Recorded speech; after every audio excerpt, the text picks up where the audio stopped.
Buenas tardes, docentes y compañeros presentes. Nosotros somos estudiantes de la carrera de Medicina de tercer año en la Universidad Americana UAM. Estamos haciendo un video sobre el tema de dermatitis para lo que es la asignatura de Salud Comunitaria 4. Los integrantes de este equipo serán Gabriela Arroyo, Fara Caldera, Michelle Martínez y María Teresa Centeno. Y nuestro docente cargo va a ser la doctora Lizeth Mesa. Las dermatitis son consideradas dentro de las afectaciones dermatológicas inflamatorias más comunes, aunque existen varios tipos, principalmente lo que es la dermatitis por contacto y la dermatitis atópica. La dermatitis por contacto es una reacción cutánea inflamatoria pruriginosa causada por los de contacto repetitivo con lo que son los alérgenos o irritantes en la piel. La exposición a materiales no propios es un prerequisito indispensable para su desarrollo. Tenemos que la dermatitis atópica va a ser lo que se define como una dermatitis característica que aparece en los que son individuos genéticamente predispuestos que tienen un metabolismo inmunológico. Tenemos que la clasificación de la dermatitis por contacto va a ser la dermatitis irritativa por contacto, que va a ser una inflamación de la piel al toque de una sustancia irritante. Vamos a tener también lo que es una dermatitis alérgica por contacto, que esta es una respuesta de hipersensibilidad retardada inducida por lo que son las propiedades inmunogénicas de productos químicos. También lo que es la dermatitis por proteína o urticaria por contacto y la dermatitis fotoirritante, que va a ser una reacción cutánea que ocurre cuando hay la exposición a la luz. Vamos a tener que también se van a dividir en lo que son los irritantes o sensibilizantes. La irritante se dice que más del 80% de lo que son las dermatitis por contacto van a ser irritantes y el otro 20% va a ser las sensibilizantes, que va a ser por una reacción alérgica. En lo que es la clasificación por la dermatitis atópica, vamos a tener que se van a clasificar por lo que es su endotipo, ya sea extrínseca o intrínseca. Sabemos que la extrínseca va a ser por un alérgeno o una sensibilización. También tenemos la clasificación por edad, que va a ser de lo que son los lactantes, que las lesiones van a ser más frecuentes en lo que son las mejillas. También tenemos lo que son los preescolares, los adolescentes y los adultos, que esto va a ser las lesiones más que todo en lo que es el nivel cefálico. Vamos a tener también lo que es la clasificación por SCORAT, que vamos a tener los leves, moderada y grave. La leve va a ser menor de 25, la moderada va a tener una puntuación de menor o igual a lo que es 25-50 y la grave va a ser mayor de 25. Factores de riesgo para lo que es la dermatitis atópica. Tenemos los factores genéticos y los constitucionales. Las dermatitis atópicas aparecen en individuos que poseen y transmiten genéticamente esta susceptibilidad para desarrollar cuadros de atopia. Tenemos que en antecedentes familiares, aproximadamente el 70 al 80% de los pacientes tienen una historia familiar positiva de esta misma. El riesgo hereditario de que un hijo presente un fenotipo similar es del 70% cuando ambos padres tienen una enfermedad. La obesidad y el sobrepeso y la obesidad se presencian mayormente en lo que es la prevalencia de este mismo, especialmente en lo que es Asia, Norteamérica, y la presencia de obesidad predice lo que es un curso más severo. Tenemos de los factores ambientales y desencadenantes específicos. El ambiente, junto con la susceptibilidad genética, juega un rol en lo que es la patogénesis. El estrés juega un papel de precipitador incrementando el riesgo de acelerar el proceso patológico, y existe una relación demostrando entre el estado psicológico e inmunológico. Tenemos que el clima, las temperaturas extremas, humedad o sequedad excesiva, y los microorganismos. Tenemos la colonización por Staphylococcus aureus. Tenemos que entre los irritantes van a ser aquellos limpiadores cutáneos, jabones, detergentes, agua. También tenemos lo que son los riesgos para lo que es la dermatitis por contacto. Aquí vamos a tener lo que son las sustancias alérgenos o sensibilizantes, especialmente los aptenos. Estos tienen propiedades químicas que van a ser una causa de lo que es la dermatitis por contacto, especialmente también lo que son los metales, lo que son las fragancias, los conservantes, los tintes, los adhesivos. También los productos naturales, que son aquellas mezclas complejas de productos como la avena sativa, la mezcla de caritel, bisabolol. También tenemos los riesgos de la infancia. Se decía anteriormente de que en los niños era infrecuente que esto se pudiera llegar a presentar, pero se sabe que ahora si hay una perforación de lo que son las orejas se atribuye un mayor riesgo a este mismo. Asimismo, la exposición temprana a lo que son los alérgenos de edades tempranas, como lo vendría siendo el maquillaje. En la fisiopatología de la dermatitis atópica vamos a tener que esta es una enfermedad multifactorial y crónica causada por la interacción de la genética, el ambiente y un defecto en lo que es la barrera cutánea. así una respuesta inmunológica alterada. En el defecto de la barrera cutánea tenemos que esta va a ser de afuera hacia adentro. Hay un déficit de lo que es la filigrina que va a hacer una alteración de los lípidos, sobre todo la ceramida. Esto va a provocar una pérdida de agua, una cerosis y va a facilitar lo que es la entrada de alérgenos e irritantes. Los queratinocitos van a activar lo que son los receptores PAMS y DAMS, liberando lo que son las alarminas, la interleucina 25, la 33 y la TSLP. Vamos a tener lo que es una inflamación inmunológica que es de adentro hacia afuera. Las alarminas van a activar las células linfoides innatas, que son las ILC2, y van a permitir que los alérgenos sean presentados a los linfocitos TH2. Esto va a generar lo que es la inmunolina E específica, que va a activar los mastocitos y la liberación de interleucina 4, 13 y la 5. También va a participar la TH22, la 17 y la 1 en fases crónicas.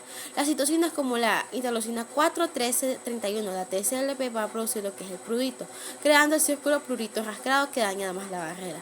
Además, hay una disbiosis con un crecimiento de estafilococo aureus, cuyas toxinas actúan como un superantígeno, empeorando la inflamación.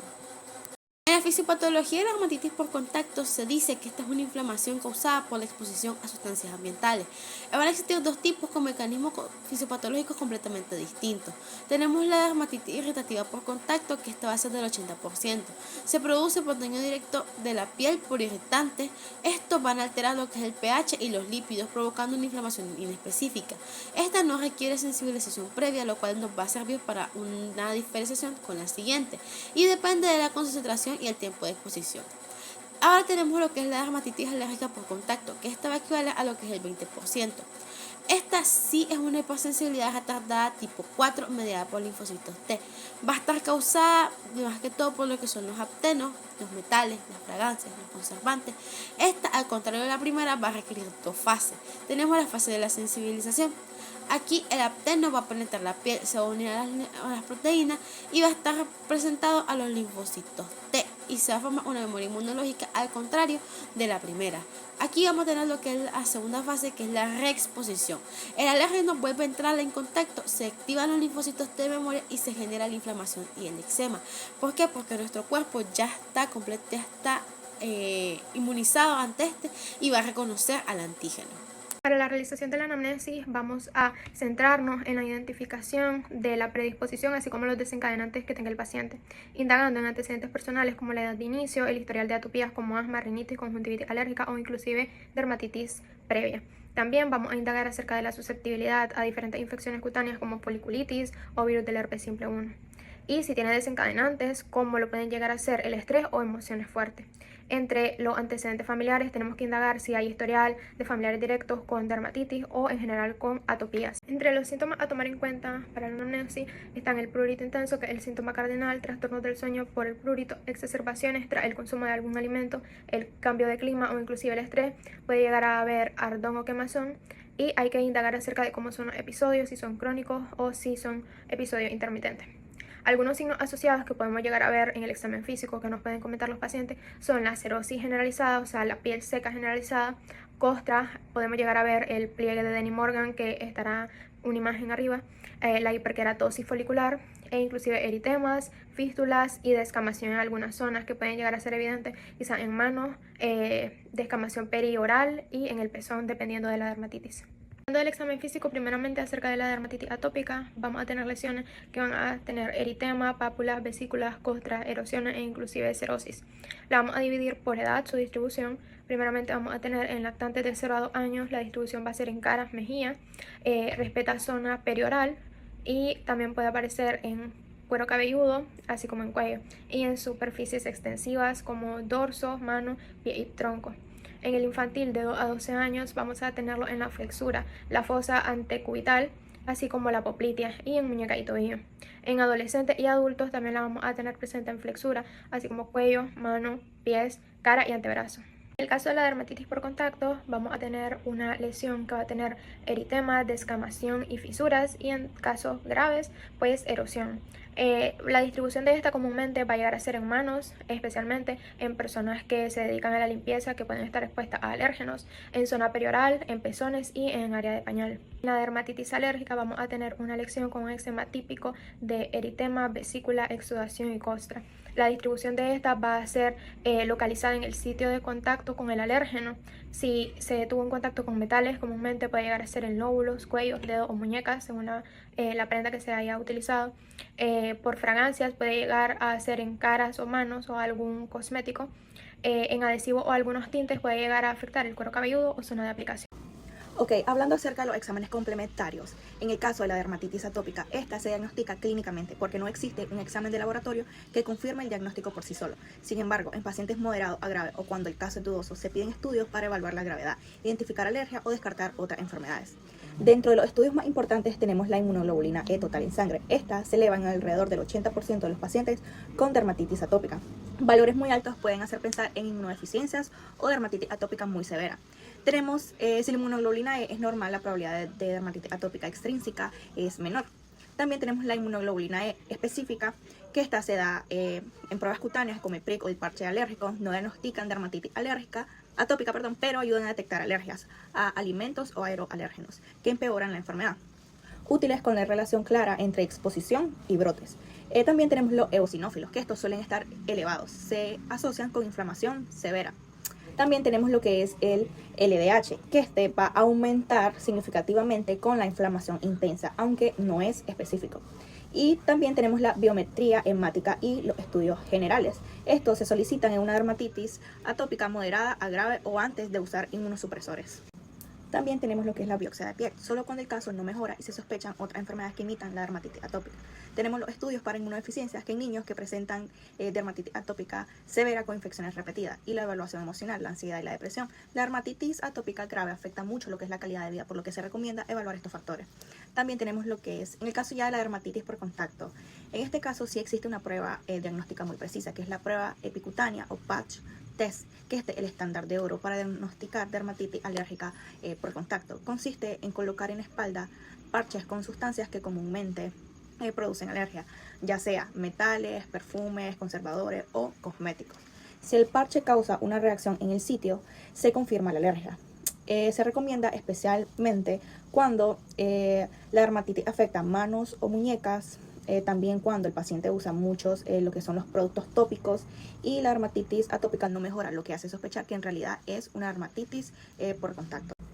Ok, hablando ahora acerca de las características clínicas y criterios diagnósticos. En el caso de la dermatitis atópica, esta se presenta clínicamente como una enfermedad crónica y recurrente con brotes. El prurito es indispensable. Sin picación no se diagnostica lo que es la dermatitis atópica. La piel es muy seca, se irrita fácilmente y puede presentar placas rojas, costra, engrosamiento por rascado, que es la liquenificación, la hiperpigmentación, la distribución según la edad. Tenemos en lactantes menores de 2 años, en las mejillas, cuero cabelludo, superficie extensora, en niños ya de 2 a 10 años, en pliegues como en codos, rodillas, párpados, boca, manos y pies, y en adolescentes mayores de 12 años y adultos en pliegues, manos, pies, cuello y cara.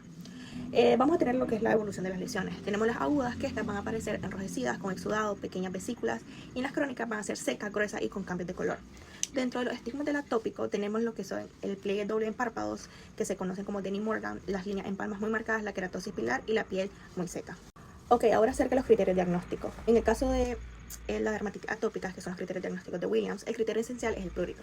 Dentro de los criterios más adicionales tenemos las lesiones en pliegues, la historia familiar, personal o familiar de atopia, como asma, rinitis, dermatitis atópica, piel seca en el último año, dermatitis visible en áreas típicas, el inicio antes del otro año. ¿Por qué aparece la dermatitis atópica? Esta es una enfermedad multifactorial causada ya sea por genética, donde hay predisposición familiar y mutaciones que reducen la filagrina, que esta es una proteína de barrera cutánea. Defecto en la barrera de la piel deja escapar agua y permite la entrada de irritantes y alérgenos. Tenemos la alteración inmunológica, que aquí hay un predominio de respuesta TH2 con aumento de la inmunoglobulina E. Dentro de los factores desencadenantes tenemos lo que es el estrés, jabones, detergentes, lana, calor, sudor, clima seco, ácaros del polvo, epitelios de animales, infecciones por estafilococo aureus, alimentos en pacientes sensibilizados. Ahora, hablando de la dermatitis por contacto, esta se presenta clínicamente por eczema localizado en la zona donde tocó el irritante o alérgeno. Si es agudo, se va a presentar rojo con vesículas y el exudado, y si es crónico, ya es piel seca, engrosada y costras.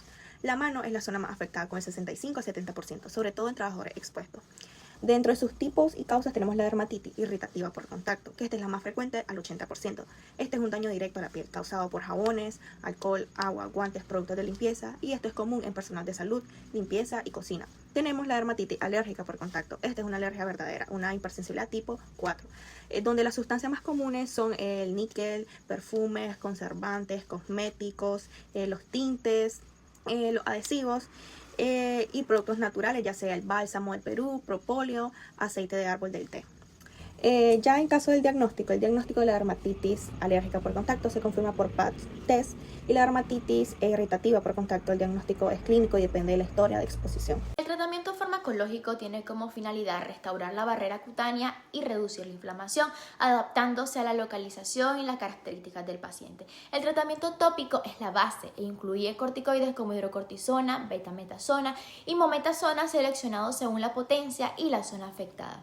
También se van a emplear inhibidores de la calcinurina como tacrolimus y pimecrolimus, especialmente en áreas sensibles como la cara y pliegues, así también como emolientes e hidratantes con urea, glicerina o ceramidas para mantener la humedad cutánea. Cuando hay una sobreinfección se utilizan antibióticos tópicos como mupirocina o ácido fusídico también. En casos moderados o graves se indica tratamiento sistémico como antihistamínico con cetiricina, loratadina e hidroxina para controlar el prurito. Ya en brotes más severos se pueden usar corticoides orales como prednisona por corto tiempo, mientras que en casos resistentes se recurre a inmunomoduladores como ciclosporina, metotrexato o acetoprina, e incluso podría ser terapias biológicas como el dupilumab en dermatitis ya atópica más grave, es decir, casos más severos. La promoción y prevención en la dermatitis se resume en que esto es esencial para reducir brotes y complicaciones, mejorando así la calidad de vida de nuestro paciente. Esto va a incluir evitar irritantes y alérgenos como perfumes, detergentes fuertes, metales, entre otros. Una hidratación diaria con el uso de emolientes para mantener la barrera cutánea también es indispensable.